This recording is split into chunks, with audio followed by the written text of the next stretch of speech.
All right. Hey, everyone. It's Investment Tuesday. And today we are going to cover the biggest news that is out there that has come out last week.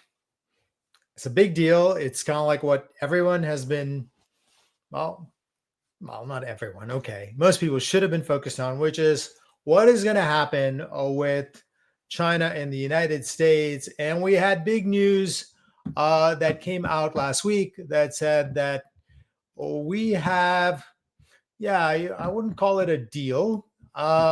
We have what I will call a ceasefire, right? I mean, that's what it is. We have a truce. Yeah, a truce would be the right word.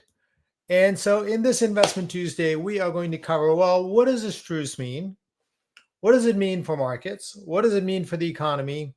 What does it mean for our investments? And where will you want to put your money given that at least for about 1 year, we're not going to be subject to random tariffs, 100% higher, 20% lower, new deadlines for 1 year?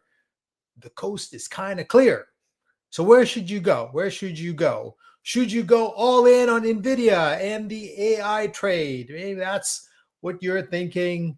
Maybe you want to go all in on meme stocks and be like, hey, since the coast is clear, everybody's going to just pour their money into the market. What should you do? Well, I will tell you what our view, meaning ATG Digital's view is, and where we are increasing our bets as a result of this deal. And before we get to that, let us quickly make the lawyers happy by doing our legal disclaimers and disclosures, which is that this video and the content from ATG Digital is not investment or financial advice. It is presented to you as our opinion, view, take of the world. You use it as information, engagement, or entertainment, whatever you choose to do with it.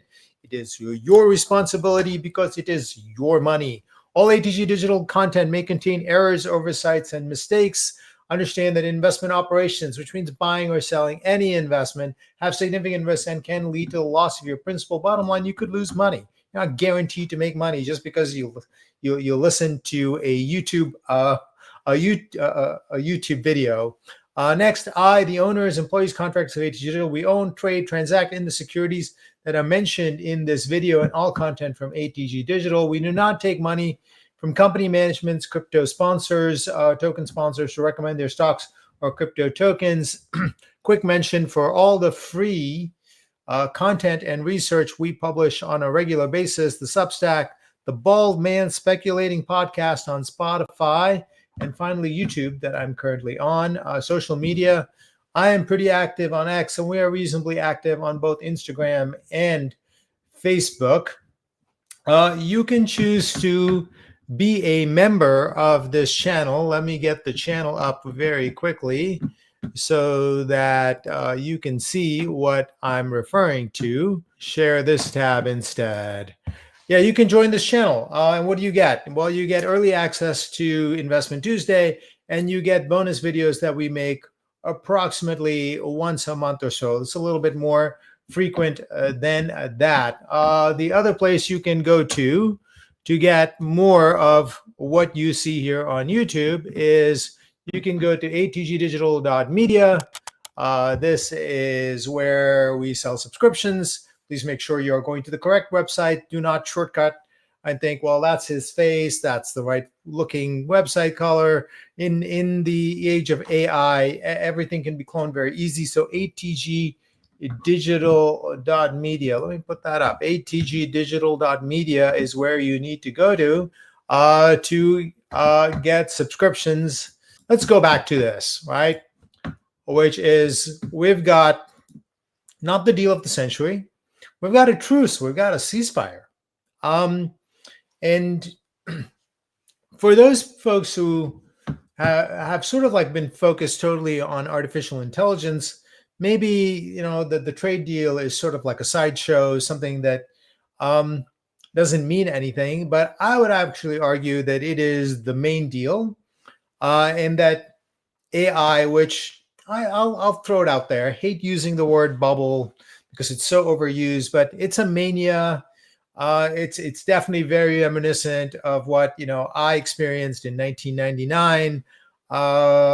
People can give you all kinds of reasons for it, but you also have to respect that somebody like Warren Buffett, um, who, let's just say, he's got some idea about what he's doing. Um, his cash pile, let me share that, is now up to nearly $400 billion, right? And there's a reason for that, right? I mean, I don't think it takes, a person who has been through, I'll say, a few decades in the markets. I've been in the markets for over 30 years to see that there is extreme speculation, there is extreme euphoria, there is a mania that is on for, particularly for anything related to AI. And so one of the things that I will say is that, I teased and said, okay, should you go all in on AI, maybe buy NVIDIA. I mean, hey, NVIDIA keeps going up. This is one of the things that in a bubble, in a mania, people who have experience kind of look dumb because the price keeps going up. And whatever your arguments are, they all sound stupid. And I experienced this in 1999 as well. I don't know necessarily when, the AI, whatever you want to call it, bubble, mania, hype factory, ends. Maybe it goes on for 6 more months. Maybe it goes on for a year. It will not go on forever. There's always something that comes to prick, the bubble, that to blow up the mania. We won't necessarily know what it is until it happens, and then it will all be very clear in hindsight. So my view is that you actually want to go to the opposite way, because the cheap part of the market is the part that everybody kind of despises. I mean, I was watching a podcast and somebody referred to it as the Mag 7 and the sloppy 493 to refer to the S&P 500. And I thought, okay, I'm going to reuse that, the sloppy 493. And so the argument is that, well, hey, Paul, you can talk all you want. You've been around. You saw this. You saw the dot-com internet bubble. But the truth is that it's tech companies that make all the money. You're a fool, to sit there and worry about valuations. This time it's different. These companies are going to live forever. All right, I'm guilty as charged. I'm, as dumb and stupid as they come. Mock me, that's fine. But my view is that you actually want to suss out which of the sloppy 493 you want to be in, because as I've been saying for some period of time, the most popular trades, which are AI, tech, and then various very speculative stocks, yeah, they're overpriced, they're overvalued, and the expectations are crazy. I mean, they're no innovation, no period of time, is where you have permanent growth forever, where everything is sort of like a bed of roses. So I don't think it takes any genius to say that. So at ATG Digital, going with our name, ATG stands for, against the grain. In other words, we take the other side, right? I mean, from 2009 kind of till 2021, when nobody really wanted to take risk, we were like, let's take risk. Let's make money there. Now everybody wants to take risk. Everybody wants to be in there. We want to be on the other side. That boat's, that side of the boat is very crowded. We want to be somewhere else. This part of the lake is, overfished. We want to be somewhere else. So this trade deal, I believe, actually sets up for kind of like, if you want to think about like the most opposite thing, right, that you'd want to buy right here, right, what would it be? Well, I won't tease this much longer. I'll say it is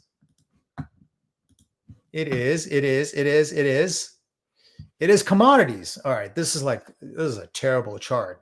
When I made this, I probably should have been like, this is just like too confusing. But let's just go through it anyway. All right, put up with me. All right, I'll take myself off. So this is a chart of natural gas, crude oil, copper, and soybeans. Soybeans is in green, copper is orange, crude oil is black, and natural gas is brown. right? I try to like color code it to approximately what, visually people might think. So my view is this, right? You've got this trade truce, which at least for 1 year puts like the world order of trade, business, economics on a somewhat stable footing, right? And the terms of the deal are essentially China will release all the restrictions on rare earths, which we need from them. We will release on our side semiconductors, and generally allow their products and services to come in at the base rate of like the tariff, which is a big deal to China because they make a lot of the things that you and I buy on a day-to-day basis. So that's a big deal to them. And in exchange, they will buy soybeans, agricultural products from us as well, and that puts everything in there. So what do you want to do when you see a deal like this? You think, well, where is this deal not priced in? Right? I've told you, in my opinion, I mean, the S&P 500, which is dominated by essentially 10, 20 stocks, has priced in, AI nirvana forever, right? I mean, all costs will go away, profits will shoot to the moon endlessly forever. So just keep bidding, these prices higher. I'm clearly not in that camp. That's sarcasm on my part, in case it was not clear. So what's the opposite of that? Well, the opposite is commodities, right? This is where, there is what? It's the opposite of BOP, opposite of bullishness, opposite of optimism, and opposite of positivity. People are generally bearish. People are generally pessimistic, and they are negative, right? I mean, so if you think this through, right? Okay, which is that we've got catalysts really for commodities to really go up in a big way. Why? Well, for energy, and I put myself out there and say like the best trade, for AI is energy. The best trade for AI is energy. You want exposure to companies that have exposure to rising electricity prices and the primary underlying commodity that actually produces the electricity, right? And that is natural gas, which, is responsible for somewhere in the range of 30, 40, 50% of all electricity.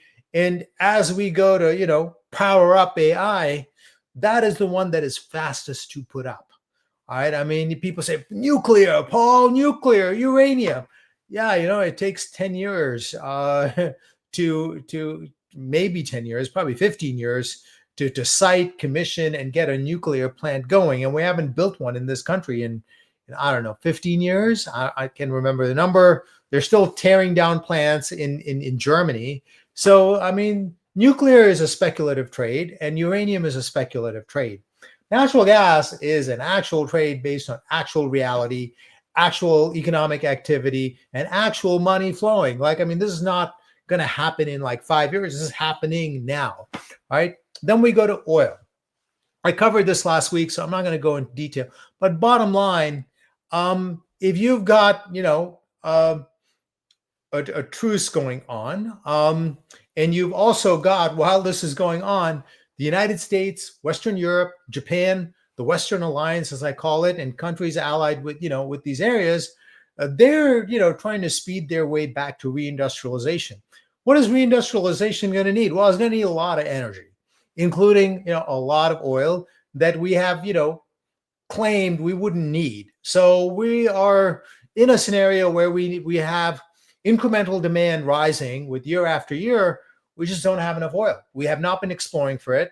We have put it under the regulatory boot so that people couldn't go find it. We've made it expensive, and companies have stopped exploring for it. So we've got a shortage that is clear analytically, but is not priced into the market. So some people see that as a bad thing.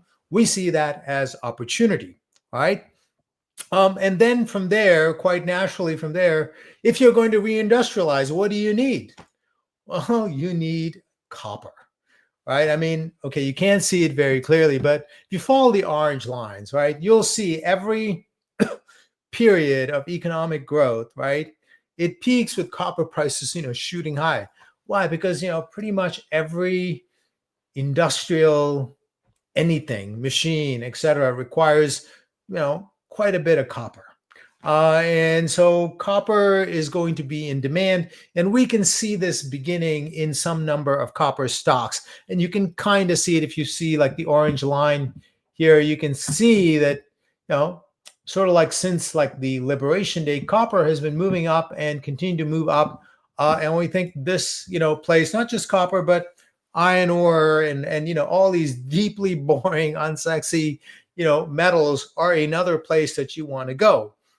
Finally, food. I mean, one of the things that China, is going to buy from us is soybeans, and we do a pretty robust trade with China with respect to agriculture. However, really, I mean, pretty much since President Trump's first term, China has been, essentially trying to shift away from us in terms of buying agriculture. But now they're gonna, they're tied to us because they want to ship us all the stuff that they make. And in exchange, they're like, no, no longer before where, it's like free trade for thee, but not for me. In other words, where, everyone else gets to ship their stuff here, but we don't get to ship stuff over there. So one of the things that we produce that we are quite efficient at and very good at is all kinds of ag commodities. And to the extent that we are trying to balance trade out against the world, China's not the only one that we're going to demand that they buy, soybeans or whatever that, that we produce, corn, anything else. We're going to require that. And in that scenario, yeah, you will see prices going higher because we are not prepared for that. That is not the analysis that people imagined, prior to this. Because remember, I mean, the world is set up still and organized for globalization, right? But we are moving into a period of whatever you want to call it, deglobalization, reindustrialization, where there are pockets or groups of alliances based on trade, based on business, based on finance, based on economics, and they will trade with each other. And so now, China's got, in the case of China, they have to buy something from us, right? I mean, they can't say, well, anymore, well, we make everything and you need to, buy from us. We're like, oh, you want to ship it here? You need to buy something from us. We need to balance the trade. And one of the most obvious places where we still make stuff as a country is in agriculture. I mean, we produce an extraordinary amount of soybeans, an extraordinary amount of corn, and we are quite productive and very efficient, and we can compete. So agriculture is going to, my judgment, my view, is have a boom, and it's not priced in. Is not priced in. So while I imagine that what I'm putting out is, again, probably too against the grain for most people until the gains appear, right? I mean, then people will be like, you know what, that was right. So, nothing matters until it, until the price confirms it. But I can say this, which is that the time when you can get all of this cheap is before it sort of shows up, on whatever social media you use, whatever magazine, whatever newspaper you look at, whoever your favorite influencer is, if it's not me. And then you're like, okay, but I can say this, right? I'll put this back up again. I'll put this up. If this period is anything, if this commodities boom is anything like what we experienced in 2001, which was again after, the tech, internet.com sort of like, bust, if you will. You have this enormous, look at the copper price go. Look at, natural gas prices go. Look at soybean prices. Look at oil prices. It was an enormous boom and it took off. It was there. So my view is that, the first leg of this will take off with most people on the sidelines, which is why at ATG Digital, we have been building up exposure to oil. We've had, big exposure to electricity companies. We also have, a smattering of metals. And then today, which is, I'm recording this on Sunday. So actually tomorrow, which is Monday, we'll add a couple more agricultural companies. So the world's going one way, AI crazy, tech crazy, all of these things. We are going in the other direction. Why? Well, listen, I mean, you can go with what the markets are saying. And there are times when the market can get it completely wrong. All right. I mean, why? Because we can get carried away with our emotions. We can get carried away with, especially when like a new large technology like the internet, like AI comes. It's very easy, really, to tell a story and justify almost anything. I mean, we can rationalize anything that, the company should be worth 20 trillion, 100 trillion, 200 trillion, and all you need is one price, right? I mean, if Nvidia, trades for $1,000, then it would be, I mean, it's already 4 trillion. So that would be 20 trillion, but the world economies are not worth that much, right? I mean, so, my experience is that whether it was in the tech internet .com bubble of 1999, 2000, the housing bubble in 2007, 2008, there's always something that comes to prick the sort of like the expectations bubble. And it is always hard to know what it is. It doesn't, I'll say this, it doesn't necessarily have to, be a crash like what happened in 2000. Actually, even if you go back to 2000, it wasn't like an immediate crash. Instead, what it was is that various very, very highly valued stocks got taken out and sort of like, shot down as they missed expectations. And then as people who are on margin and, and others were forced to sell, and that drove selling, but there was still enough demand to sort of like slow the price decline down. So who knows this time how it will exactly unfold. The future, doesn't present itself so easily that you can be like, it's going to be just like 1999. It's going to be like 2008. I mean, it could also be just a very slow decline over many years, where at some point in time, these AI darlings, the tech darlings, just run out of buyers, run out of, who are run out of cash. And then, it doesn't have to necessarily even be a crisis or a disaster. It can just be from sort of like natural competition. I mean, it's not like Apple is the only phone maker in the world. I mean, there are lots of people that make phones. It's not like Nvidia is the only chip maker in the world. There are a lot of people that make chips.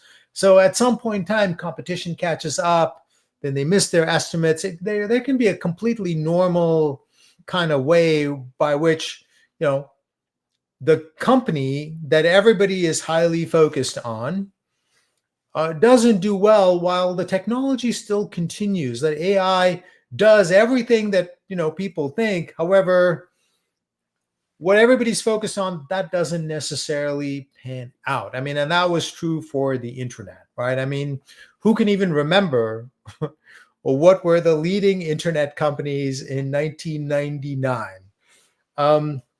Okay, I mean, I'll end with this. So this is a book, actually. There used to be a guy who used to write a website, and I won't, I can't say the full word, and he didn't put it, but it, started with F and ends with D, and it, and he used to like essentially update these every day. So let me read some of the .com companies of the era. There was obviously pets.com, furniture.com, eregister.com, iharvest.com. I'm just trying to find colorful names. calendarcentral.com, popularpower.com, capacityweb.com. I mean, the thing is that none of these companies are around, right? And many of them had market capitalizations, which for their time were absolutely like enormous. Like, I mean, like you could run a calculation and be like, okay, this internet company that doesn't have any sales, which doesn't really have much of a business, is worth more than all of these industries combined. And you're arriving there with AI. Now, okay, just like Paul, NVIDIA is a real company. They have real chips. All true, that's all true, but that was also true in the internet era when Cisco was the leading network company. And you can go and look at Cisco. I think it traded for 50 times sales back then, even though it is a much larger company in terms of revenue. And profits. It's taken, I think 20 plus years for it to get back to its original stock. It's now made some incremental new highs, from there, but you were investing somewhere near the top. After the decline, it took 15, 20 years to catch up. So, having been around, people can be like, but Paul, your warnings have been too early. Hey, I'm guilty as charged. That's the nature of bubbles. That's the nature of manias. The more experience you have, the more understanding you have, the dumber you look. It happened in 1999 as well, and it's happening again. I will say this, my gut instinct is that it's not going to be a crash of the kind that like looks like 2008 or even necessarily looks like 1999. I think this is going to be a slow burn where companies sort of like one by one, like I like to say, get taken out and shot just through normal things. And I say that because of the fact that if it's clear to me, it's probably pretty clear to a lot of people. So then it's just a matter then of sort of like time, sort of going through it. So if you are, like we're not Warren Buffett. I'm not Warren Buffett. Warren Buffett has to put 10, 20, 50, $100 billion to work. So for him to get in and out is completely different. So people may say, well, Paul, I got room to speculate. I got time. Yeah, but have a plan. Have a plan. Like I speculated in some .coms, but I had a plan. I sold out way too early. I sold out by September. I was sold out. I missed like this mega run from September till about March. But 12, 18 months later, I still had my money and all my friends that stayed at the party too long. Yeah, even though the analysis was clear that the party was over, that the punch bowl had been taken away, they couldn't bring themselves to sell because they had visualized themselves as being rich, right? Because they owned some .com. It had, gone higher by hundreds, if not thousands of percent. And the idea of selling and like no longer having those gains was so unbearable that they just sat in it. And most of those companies, went to zero. So yeah, with that, I will end Investment Tuesday and say thank you for attending. If you are looking for ideas that fit what I have laid out, atgdigital.media is where you can go. All right. And if you want free, 100% free access to our Trade War Survival Guide, click on the link above. It will take you to our special Trade War Survival Guide report. I've told you we have been scoping this situation out for a very long time, and our survival guide has everything that you need to know. All right. So check it out. Thank you and goodbye.